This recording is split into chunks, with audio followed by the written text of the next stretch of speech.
You know the feeling, right? It's 3 in the morning, you're staring at the ceiling, and your brain decides now is the perfect time to replay that one embarrassing thing you said 7 years ago. You are definitely not alone. So let's get into it and figure out exactly why our brains go into hyperdrive the second we try to sleep. Look, this isn't some big, unsolvable mystery.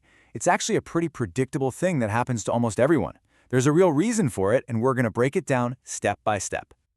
All right, so the first thing to wrap your head around is this weird central contradiction of nighttime. It's all about what's happening outside of you versus what's happening inside your head.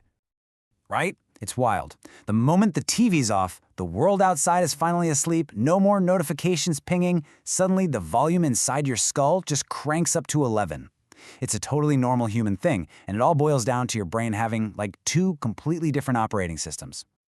And that gets us to the real heart of the matter. See, to get a handle on your overthinking night brain, you've got to first understand what your day brain is up against. Think of them as two different actors trying to play the same part, just on totally different sets. Okay, so here's the best way to picture it. During the day, your brain is like this busy fortress. It's got all these distractions flying at it, and its logical defenses are up high, protecting you. But at night, the drawbridge comes up, the guards go home, and your mind is just left to wander. And that single shift is everything. And I mean, think about all those daytime distractions. You've got constant noise, a to-do list that never ends, dings and pings from messages coming in. All this stuff keeps your brain busy, focused on the outside world. It's too busy putting out all these little fires to have any time to start one of its own. And then, poof, it's all gone. All that input from the outside world just vanishes. So now your brain, this incredibly powerful processor, has nothing to process but itself.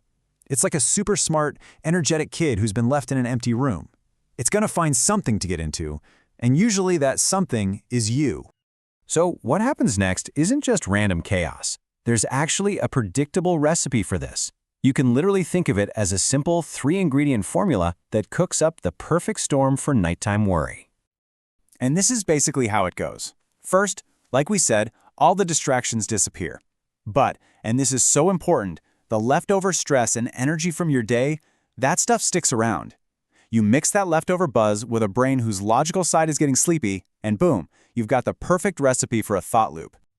I mean, think about it. That stressful meeting you had at 2 p.m. might be over, but the cortisol, the adrenaline, those stress hormones are still swimming around in your system. Your body is still kind of primed for a fight, even though the fight ended hours ago and all you want to do is rest. At the exact same time, the part of your brain that handles rational thought, your prefrontal cortex, is starting to log off for the night. You know, the part that would normally say, hey, that's a silly thing to worry about, well, it's pretty much clocked out, leaving the more emotional parts of your brain to run the show. Your built-in reality check is offline. So what happens when you've got all this anxious, buzzing energy, no distractions to point it at, and no logical filter to keep it in check? Your brain does the only thing it can.